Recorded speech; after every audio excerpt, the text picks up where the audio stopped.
안녕하세요. 승리한 상가족 여러분. 오늘은 누가복음 24장 13절에서 35절까지의 말씀입니다.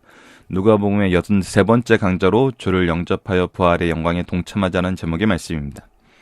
승리한 삶은 말씀 중심 예배 중심의 성경 전문 교사를 양성하기 위해서 만들어진 성경 공부 교재입니다.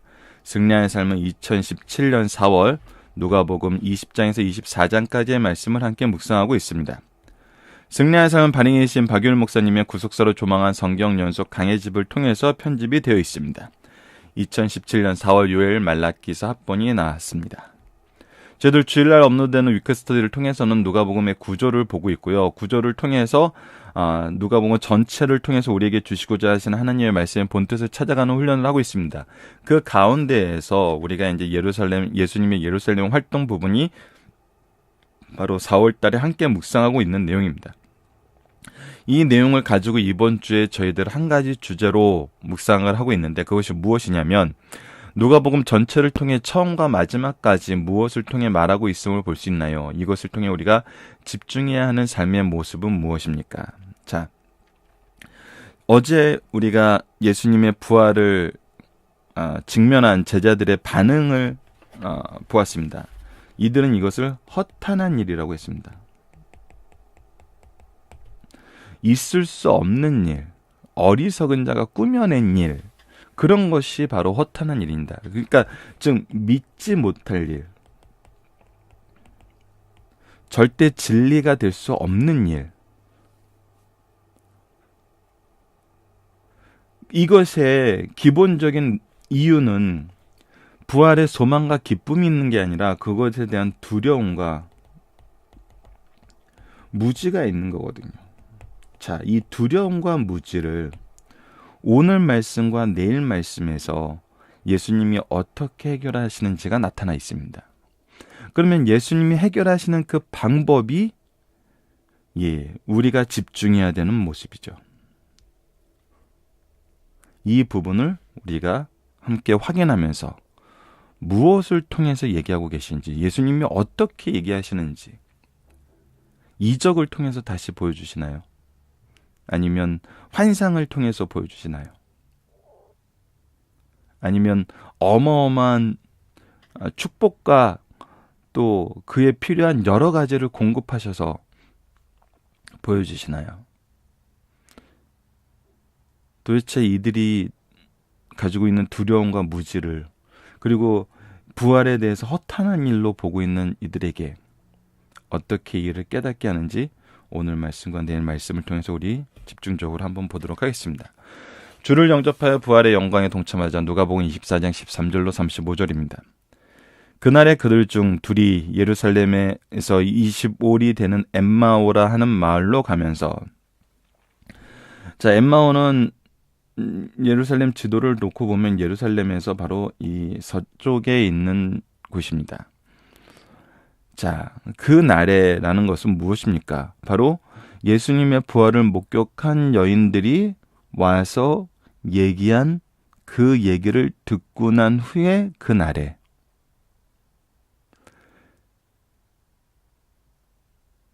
이 모든 된 일을 서로 이야기하더라. 지금 이들이 지금 얘기하는 것은 어떤 얘기겠어요? 지금 지난 주 종료주일, 우리가 지금 얘기한다면 종료주일 일부터 시작해가지고 일주일 동안 모습이 이들에겐 정말 너무 다이나믹한 거였거든요. 호산나 찬양을 받으시던 예수님으로부터 시작해서 십자가에 달려 돌아가신 예수님까지. 우리는 이 내용의 의미를 알지만 지금 아직 제자들은 이를 깨닫지 못하고 있어요. 우리가 이 일의 내용을 알게 된 이유는 무엇입니까? 바로 말씀이죠. 자, 그래서 이 일에 대해서 서로 얘기하고 있어요. 그들이 서로 이야기하며 문의할 때 이게 어떻게 된 일일까? 왜 이런 일이 생겼을까? 이 일의 의미가 무엇일까? 어쩌여 우리를 이렇게 하셨을까? 하나님은 무엇 하시는 건가? 종교 지도자들은 무엇 하는 건가? 백성들은 무엇 하는 건가? 서로 얘기하고 있었겠죠. 그때 예수님께서 자연스럽게 가까이 이르러 그들과 동행하시더니, 그러니까 길로 내려가는 길에 두 사람이 가는데 예수님께서 자연스럽게 이들에게 동참을 하신 거죠. 그들의 눈이 가려워져서 그인 줄 알아보지 못하거늘. 그들의 지금 상태는 뭐냐면 그들의 눈이 가려워진 상태예요. 무지한 상태예요. 어리석은 상태예요. 예수께서 이르시되 너희가 길 가면서 서로 주고받고 하는 이야기가 무엇이냐 하시니 두 사람이 슬픈 빛을 띠고 머물러 서더라. 예수님께서 지금 예루살렘에서 엠마오로 가는 건 서쪽 길이에요. 이 예루살렘에서 이 내려가는 길을 보면은 여러 개의 길이 있는 건 아니에요. 물론 다양한 루트가 있을 수 있겠지만 예루살렘 이스라엘 지도를 보면은 이 족장의 대로라고 불리우는 주요 이 성경의 사건이 기록된 이 산악지형과 이 동서를 가르는 큰 길이 나 있는 걸 볼 수 있어요. 자, 이 길을 통해서 이쪽으로 가고 있는데 동행하였다는 것은 그리고 6월절이 지난 다음에 이 길을 통해서 내려오고 있다는 것은 분명히 예루살렘에서 있었던 일을 경험할 가능성이 굉장히 높은 거거든요. 같은 곳에서 출발했다고 볼 수 있는 그런 상황일 수 있어요. 왜냐하면 유대인들은 또 6월절 거리 제한 그것도 묶여 있기 때문에, 그러니까 더 멀리서 이 동쪽에서 계속 꾸준히 올라오는 걸로는 볼 수 없는 거죠. 유대인이기 때문에. 자, 근데 이 사람이 무슨 일이냐라고 물어보니까 두 사람이 슬픈 빛을 띠고 머물러서 지금 물었던 예수님을 바라보게 됩니다. 같이 자연스럽게 동행하면서 옆에서 이렇게 얘기하고 있었는데 그 한 사람인 글로바라 하는 자가 대답하여 이르되 당신이 예루살렘에 체류하면서도, 그러니까 분명하게 당신이 지금 우리랑 같이 이 길을 걷는다는 것은 예루살렘에 체류하다가 오는 것일 텐데, 특히 큰 절기인 6월절을 지키고 내려오는 것이었을 텐데 요즘 거기서 된 일을 혼자만 알지 못하느냐. 지금 얼마나 놀라운 일이 있고 큰 일이 있었는데. 그래서 오히려 이르시되 무슨 일이냐라고 물으니까, 자, 이들이, 여기가 이제 중요한 겁니다. 이 부분이 이제 우리에게 예수님이, 이들이 인식하고 있는 예수님에 대한 사건에 대한 그 잘못된 부분을 스스로 얘기하게 만들고 있어요. 자, 이르시되 나사렛 예수의 이르니 그는 하나님과 모든 백성 앞에서 말과 일에 능한 선지자이거늘. 예수님을 선지자로 보고 있어요. 자, 이 고백은 마태복음 16장 16절에 나타난 너희는 나를 누구냐라 했을 때 그 이전에 나왔던 질문 대답이 뭐였어요? 사람들이 나를 누구냐고 했을 때 선지자 중에 한 명입니다. 뭐 엘리야라고도 합니다. 세례 요한이라고도 합니다.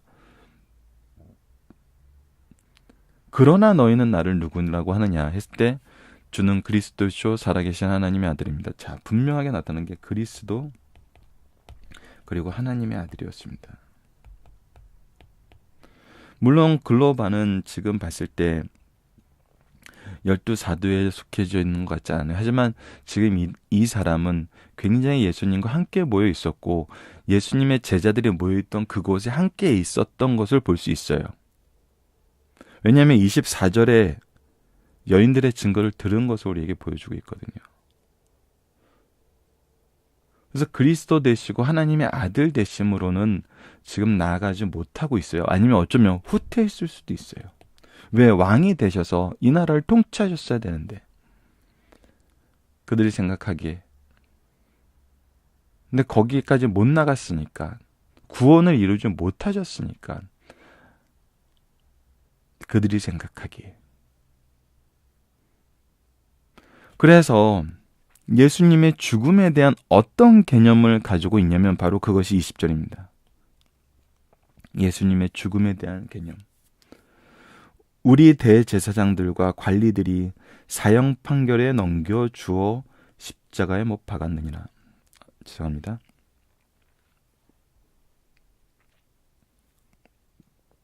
십자가에 못 박았느니라. 그러니까 예수님이 죽으심이 누구에 의한 거예요? 바로 대제사장들과 관리들의 모략과 그들의 계략에 의해서 십자가에 못 박혀 죽으신 거예요. 어쩔 수 없는 상황 속에서 죽으시게 되셨다는 거죠. 즉 예수님의 죽으심이 누구의 뜻에 의해서 됐냐면 대제사장과 관리들의 악한 뜻에 의해서 이루어졌다는 거예요. 자, 이것이 지금 이 두 제자를 통해서 나타난 예수님의 대한 고백과 예수님의 죽음에 대한 인식이에요. 우리는 이것이 틀림을 알고 있죠. 그리고 이들이 기대했던 것이 무엇이냐면 우리는 이 사람이 이스라엘을 속량할 자라고 바라였노라. 이스라엘의 속량을 허락할 자라고 이 부분에 이 인식이 여러분들 얼마나 참 서로 충돌되는지. 그러니까 이들이 가지고 있는 구원론, 또 이 메시아를 향해서 바랬던 거, 이것이 지금 완전히 성경하고는 다르지만 그분에게 기대했던 내용 면에서는 적잖은 예수님의 가르침에 대한 이해는 있었던 걸로 봐요. 자, 그 부분에 대해서 얘기를 한 다음에 이 일이 일어난 지가 벌써 사흘째다, 사흘째. 근데 사흘이나 지난 일이다. 이미 알만한 사람은 다 알만한 일이다. 그리고 우리 중에 어떤 여자들이 우리로 놀라게 할 수 있는 그들이 새벽에 무덤에 갔다가 그의 시체는 보지 못하고 와서 그가 살아나셨다 하는 천사들의 나타남을 보았답니다. 또 우리와 함께 한 자 중에 두어 사람이 무덤에 가 과연 여자들이 말한 바와 같이 같았음을 보았으나 정말 보았으나 예수는 보지 못하였다거늘. 자, 보십시오. 23, 24절을 통해서 분명히 부활에 대해서 천사들의 증언을 듣고 얘기하는 여자들의 증거를 내가 들었고, 하지만 다른 제자들이 가서 그것을 확인했을 때는 과연 말한과 같이 무덤은 비어 있었으나 우리는 예수님은 보지 못하였다. 이렇게 얘기하고 있어요.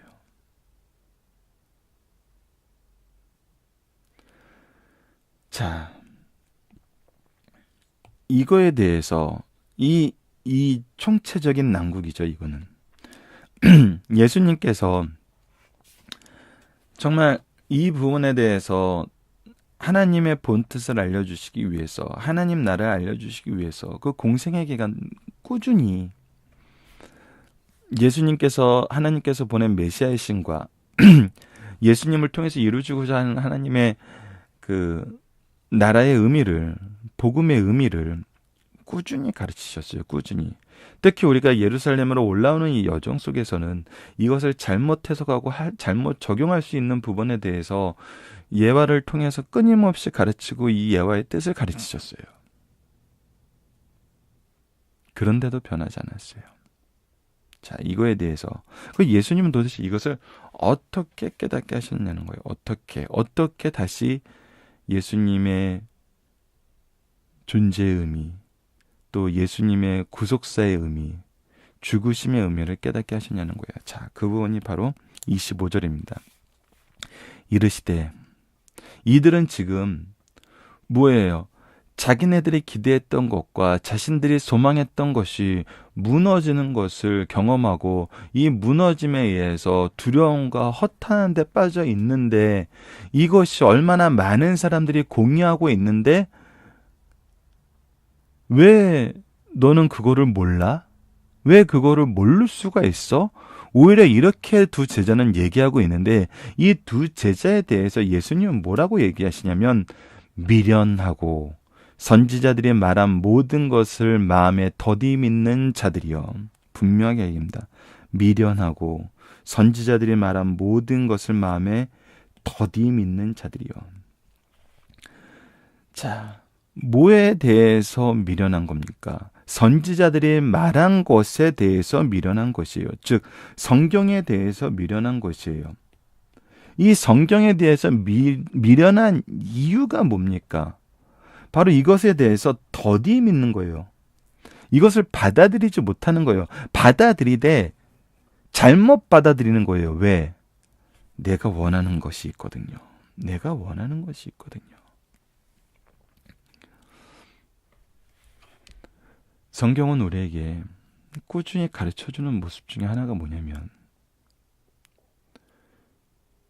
너희들이 원하는 것을 이렇게 해야 얻을 수 있다라고 가르쳐주지 않아요. 하나님이 주시는 것을 바라보게 하나님께서 항상 우리를 인도하시면서 그 부분을 바라보게 만드세요. 하나님의 뜻을 보게 하세요.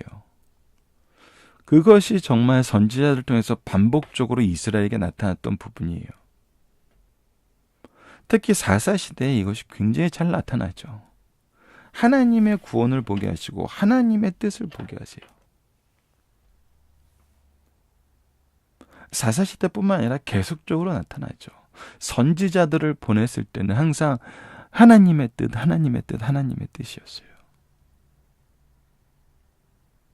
그리스도가 이런 고난을 받고, 그래서 선지자들이 얘기하는 것이 뭐였어요? 그리스도가 이런 고난을 받고 자기 영광에 들어갈 것이 아니냐 하시고, 너희들이 생각에는 20절에서 너희들의 생각에는 대제사장과 관리들이 계략으로 예수님을 죽인 걸로 보고 있지만 성경에서는 그리스도가 반드시 고난을 받고 영광에 들어가야 될 것을 가르쳐 줬다. 그래서 이것은 누구의 뜻이다? 하나님의 뜻이다. 하나님의 주권이다. 그래서 이에 모세와 모든 선지자들의 글로 시작하여 모든 성경에 쓴 바 자기에게 관한 것을 자세히 설명하시느니라. 자, 모세 5경과 모든 선지자들로 시작하여 모든 성경에 쓴 바, 즉 구약 성경 전체가 예수님에 대해서 어떻게 얘기하고 있는지를 다시 설명해 줘요. 성경을 다시 가르쳐 주는 거예요. 그들이 가는 마을에 가까이 가면 예수는 더 가려 하는 것 같이 하시고, 그래서 마을로 가는 길을 계속적으로 가다가 어떤 한 마을에 도착해서 쉴 수도 있는데 예수님은 쭉 계속 가려고 그래요. 그래서 그들이 강권하여 이르되 우리와 함께 유하시다가 때가 저물어가고 날이 이미 기울었나이다. 이미 어두워졌으니까 우리와 같이 이곳에서 머물러 주십시오. 그들과 함께 유하러 들어가시니라. 그래서 그들과 함께 머물러요. 그들과 함께 음식 잡수실 때 떡을 가시사 축사하시고 떼어 그들에게 주시니. 자, 예수님께서 이 일에 대해서 축사하시고 그들에게 떼어 주시니. 예수님이 뭐 하시냐면 바로 이때 기도를 하십니다. 특히 축복을 하십니다.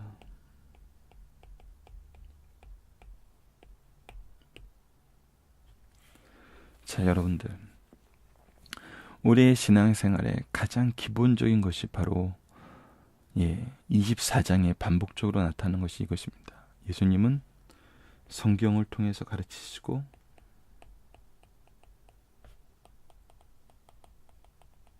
기도하십니다. 이것이 제자들의 두려움과 무지를 깨닫게 하는 방법입니다. 말씀과 기도, 말씀과 기도. 그때 어떻게 합니까? 그들의 눈이 밝아져 그인 줄 알아보더니 예수는 그들에게 보이지 아니하시는지라. 비로소 예수님이 누구신지 깨달았는데 보이시지 않게 됩니다. 예수님의 부활하신 본체의 속성을 우리에게 보여주고 있습니다. 이 부분에 대해서 우리 중심 사상에서 보게 됩니다. 자, 그들이 서로 말하되 길에서 우리에게 말씀하시고 우리에게 성경을 풀어주실 때, 무엇하실 때? 성경을 풀어주실 때 우리 속에 마음이 뜨겁지 아니하더냐 고. 우리가 이제 이 뜨거움이 무엇입니까? 이들의 무지와 믿음 없음을 극복하고 승리하게 만들면서 부활의 소망과 기쁨으로 인도하게 만든 그것을 이들이 경험하였다는 거예요. 그때로 일어나. 지금 그때가 어딥니까? 이미 어두워졌을 때예요. 어두워졌기 때문에 머물자고 했을 때예요. 근데 그들은 즉시 일어나 예루살렘에 돌아가 보니 11 제자와 및 그들과 함께한 자들이 모여있어 말하기를 주께서 과연 살아나시고 시몬에게 보이셨다 하는지라. 두 사람도 길에서 된 일과 예수께서 떡을 떼심으로 자기들에게 알려지신 것을 말하더라. 서로 무엇을 하고 있어요? 서로가 부활의 증인이 되고 있어요. 이것을 통해서 무엇을 하고 있어요? 예, 그들의 믿음과 상대방의 믿음이 더 공고하게지는데 쓰임받고 있어요. 이것은 우리가 어디서 봤습니까? 누가복음 서론에서 봤죠. 이것을 우리가 오늘 본문을 통해서 보게 됩니다. 예수님께서 우리로 하여금 이 일을 어떻게 깨닫게 하셨고 이들이 이것을 극복한 이후에 무엇을 하게 되는지, 내일 말씀은 좀 더 이 부분에 대해서 우리가 반복적이지만 구체적으로 상고하게 되는 내용이 있습니다. 이것은 이제 예수님이 부활하시고 승천하시면서 우리에게 부탁하신 내용이기도 합니다. 사람들은 예수님의 부활을 보고도 기쁨과 감사와 찬양이 있기보다는 그냥 그 날을 기념하고 그 이후에는 세상에 나갈 때는 여전히 두려움과 어리석음으로 또 성경의 말씀은 허탄한 것으로 여기면서 나가게 되는 경우가 많아요. 그들에게 우리는 어떻게 부활의 승리와 영광을 가르쳐줘서 세상을 향하여 예수 그리스도의 복음을 전하는 자로 우리가 양육할 수 있는가? 그것은 바로 성경과 기도라는 것입니다. 성경도 그냥 성경이 아니라 성경이 예수님에 대해서 어떻게 얘기하고 있는지, 즉 구속사를 어떻게 설명하고 있는지 우리가 바르게 가르쳐야 된다는 것입니다.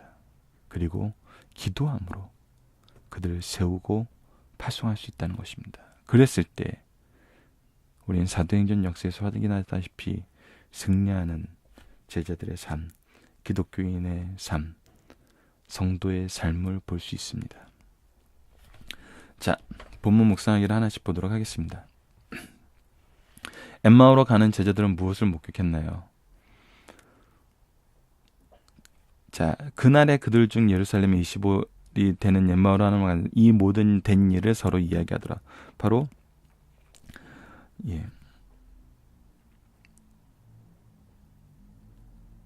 예수님의 죽으심과 예수님의 부활을 증언한 이 모든 일에 대한 증거를 이들은 들었어요.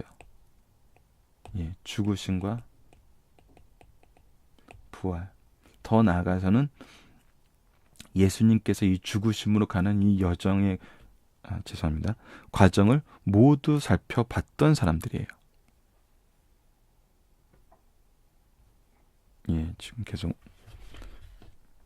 미스터치가 일어나고 있네요. 자, 이들에게 누가 찾아오셨고 무엇을 하셨나요?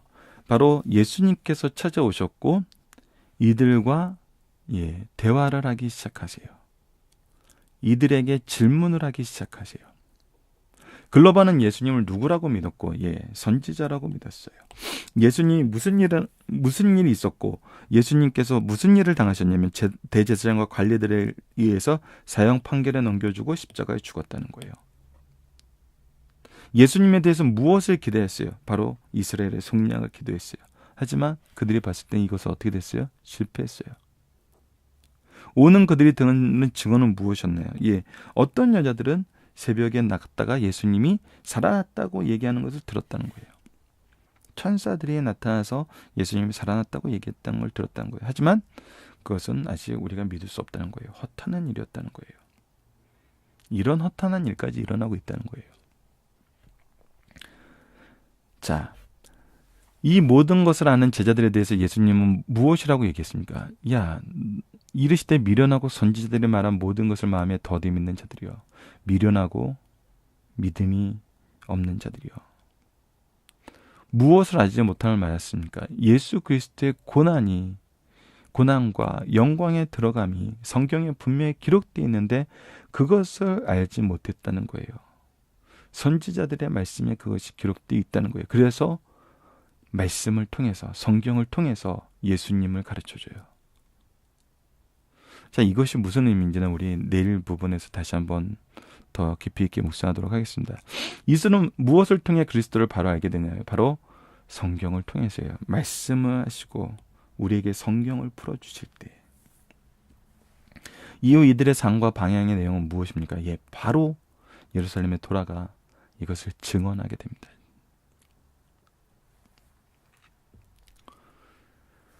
자, 중심사상을 하나씩 보도록 하겠습니다. 예수 그리스도의 생애를 소개한 사복음서는 각기 다른 각도에서 시작하나 다른 각도에서 시작합니다. 마태복음은 유대인들을 위한 복음으로 예수님의 왕권에 대해서 얘기를 하고 있고, 누가복음은 이방인들을 위한 복음으로 예수님의 이 계보가 모든 인류의 조상인 아담으로 까지 올라가고 그 위에 창조 주신 하나님을 소개하는 걸로 시작을 합니다. 마가복음은 고난당하는 예수님에 대해서 얘기를 하고 있죠. 요한복음은 바로 창조주이신 예수님의 신성과 인성을 분명하게 우리에게 소개하면서 하나님의 일이 무엇인지를 가르쳐줘요. 그런데 이것이 부활의 기사에서 종결되는 것은 동일해요. 예수님의 부활을 설명해 주는 것으로 마지막은 우리에게 가고 있는 것은 일치해요. 왜 그러냐면 그 이유는 부활은 복음의 결론이요 구속의 완성이기 때문입니다. 먼저 본문에 들어가기 전에 예수님의 부활에 대한 기본적인 문제를 생각하고자 합니다. 실로 예수님의 부활은 유일무이한 사건이므로 제자들을 중심으로 사람들이 쉽게 믿지 못하는 것도 무리는 아니에요. 이것을 믿을 수 있게 하시는 예수님의 노력을 사복음서에는 기록하고 있어요. 그 중에 누가복음을 중심으로 핵심적인 것을 가르쳐보면 다음과 같습니다. 첫 번째, 예수님께서 부활하시는 제자들에게 보이시지 않고 승천하셨어도 구약 성경의 예언을 믿는 제자들이 부활의 사실을 믿었으면 큰 행복이 있었을 거라는 거예요. 예수님은 제자들에게 나타나실 때 구체성과 개성을 갖고 그분이 예수님임을 감각적으로 분간할 수 있도록 당신의 부활체를 만지게 하여 이를 믿게 하셨어요. 즉 이렇게 경험하게 하셨어요. 그러나 그것은 육체가 아니라 영체였으므로 조금 전에서도 우리가 본문에서 봤듯이 홀연히 사라지셨어요. 예수님께서 제자들에게 나타나지 않으면 제자들의 눈에는 보이지 않았어요. 예수님의 부활체는 유령과 같은 구체성이 없는 것이 아니에요. 분명히 실체가 있어요.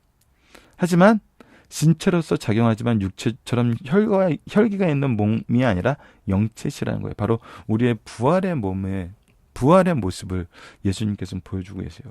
부활체인 예수님이 제자들 앞에서 생선 한 토막을 잡수신 것은 육체의 시장기를 느끼고 시적을 충족시키기 위한 식사하신 것이 아니라 제자들로 하여금 예수님의 부활을 분명히 믿게 하려는 사랑의 행위였어요.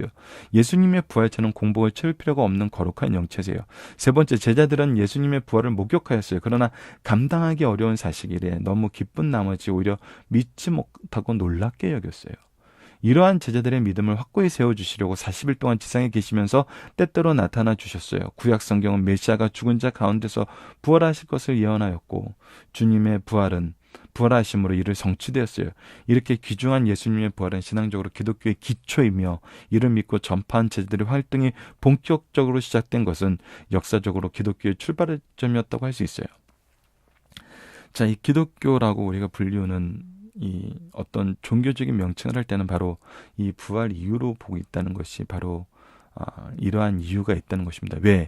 우리가 전하는 것이 바로 예수님의 부활이기 때문에. 하지만 이 모든 것은 무엇을 통해서 우리에게 가르쳐주고 있어요? 성경 전체를 통해서. 구약은 이것을 계획하신 하나님을, 신약은 이것을 적용시키신 하나님의 역사심을.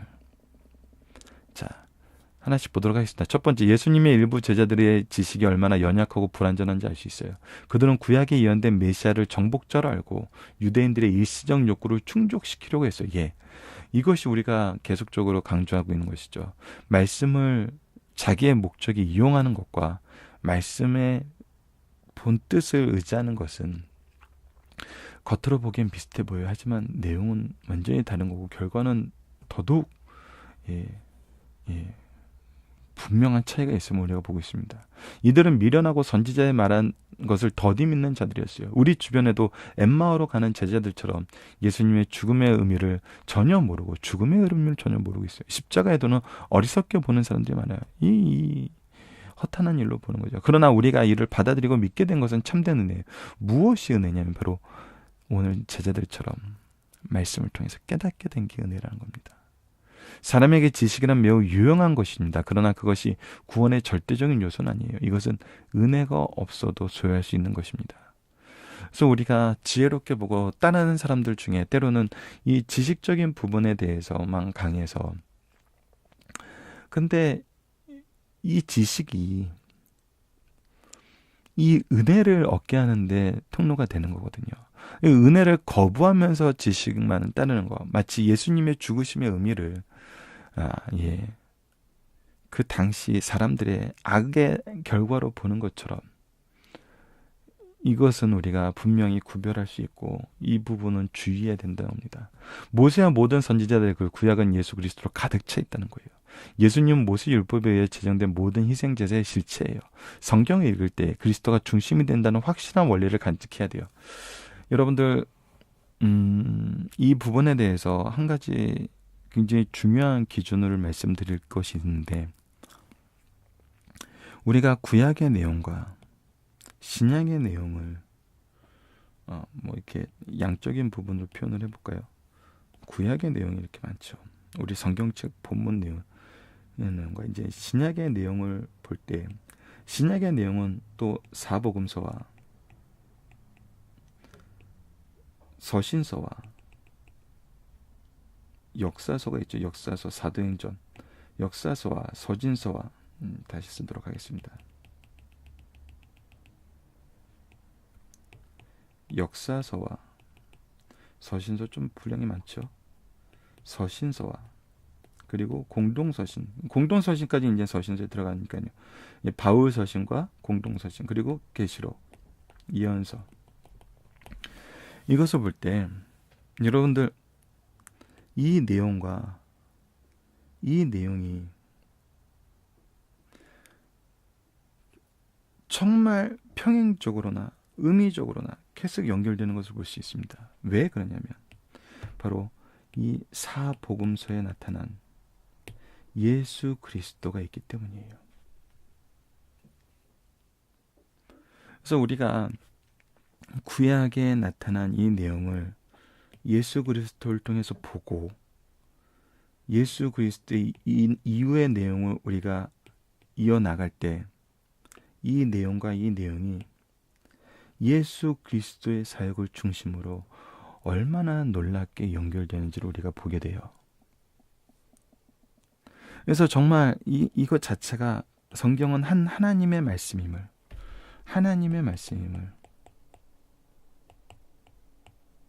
우리가 보게 돼요. 이것을 요즘에는 이 신학자분들이 뭐라고 얘기하냐면 구약의 신약 인용, 신약의 구약 인용이라고 봐요. 각각의 해석하는 것이 그럴 수밖에 없어요. 예수 그리스도가 중심이 되거든요. 이것이 서로 유기적으로 예수 그리스도를 통해서 연결이 돼요. 그래서 정말 이 성경을 보면 볼수록 하나님의 놀라운 주권을 보게 돼요. 왜 주권을 볼 수밖에 없냐면 하나님의 일하심으로 가득 차 있는 거예요. 구약의 사건과 신약의 사건이 이렇게 일치하는데, 이렇게 일치해서 예수 그리스도를 설명하고 있는데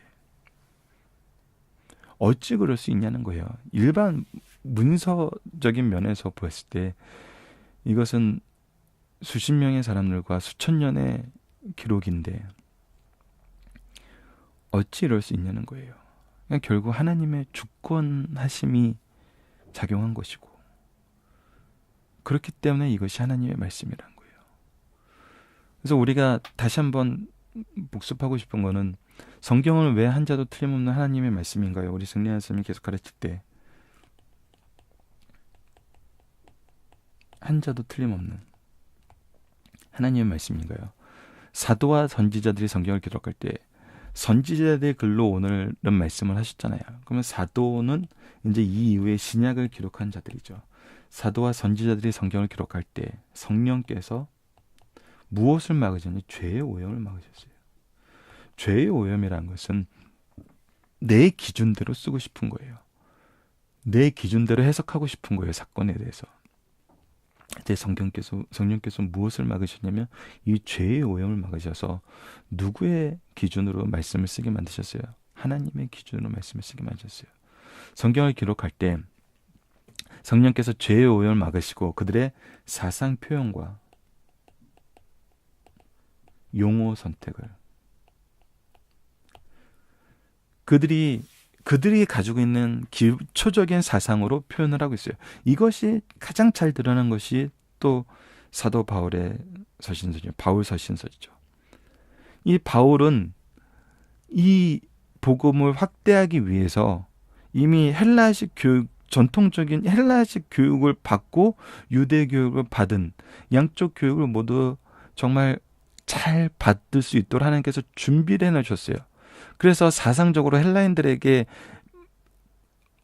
예수님을 전환할 때 그들이 이해할 수 있는 용어와 방식을 쓸 수 있었어요. 근데 이것 또한 성령께서 지도해주고 계신다는 거예요. 그가 자기 임의대로 해석하는 것이 아니라 성령의 지도하심 속에서 그 사상 표현과 용어 선택을 지도하시고 감독하셨어요. 지도하시는 건 쓰시게 만들고, 감독하셨다는 것은 이것이 벗어나지 않도록 막으셨다는 거거든요. 우리가 스승으로서 하는 것이 항상 이거든요. 지도하고 감독하는 거. 깨닫고 적용하게 하는 거. 그래서 성경은 한 자도 틀림없는 하나님의 말씀이라고 합니다. 이것을 우리가 성경 전체를 보면 확인하게 돼요. 자, 세 번째입니다. 그리스도께서 성도들이 자신들이 찾고 강구하기를 원하신다입니다. 주님께서 더 가시려 하실 때 제자들이 강권하여 우리와 함께 유하시더라고 하셨어요. 이처럼 주님은 자신을 찾는 것을 기뻐하시고 찾게 만드세요. 기도하게 만드세요. 하나님의 주권이 바로 여기 있어요. 하나님의 뜻을 보게 만드세요. 하나님의 뜻에 함께하게 만드세요. 이것이 우리의 삶을 인도하시는 하나님의 역사심으로 구약부터 시작해서 지금 우리 때까지 계속 적용되는 것입니다. 우리로 하여금 찾게 하시고 그 찾았을 때 기뻐하세요. 주님, 우리가 찾고 간청하지 않으면 선물을 억지로 주지 않으십니다. 그러나 유일한 것은 우리가 구할 수밖에 없는 환경을 조성시켜 주는 분이 누군지 알아야 된다는 거예요. 그리고 더 감사한 건 무엇입니까? 제가 엠마오로 가는 제자들에게 나타나셨던 것처럼, 다락방의 제자들에게 나타나셨던 것처럼 항상 먼저 오신다는 거예요. 이것을 깨달은 우리도 어떻게 해야 됩니다. 우리도 항상 먼저 찾아가서 찾을 수 있도록 인도하신 하나님. 이건 정말 우리가 배워야 되는 사랑입니다. 우리가 이미 받은 사랑이고 우리가 베풀어야 하는 사랑입니다. 우리가 자주 간구하지 않으므로 잃어버리는 것들을 없도록 해야 한다는 것입니다. 우리는 항상 이 부분에 대해서 기도해야 됩니다. 살펴보기 정답은 여러분 카페를 통해서 확인해 주시고요.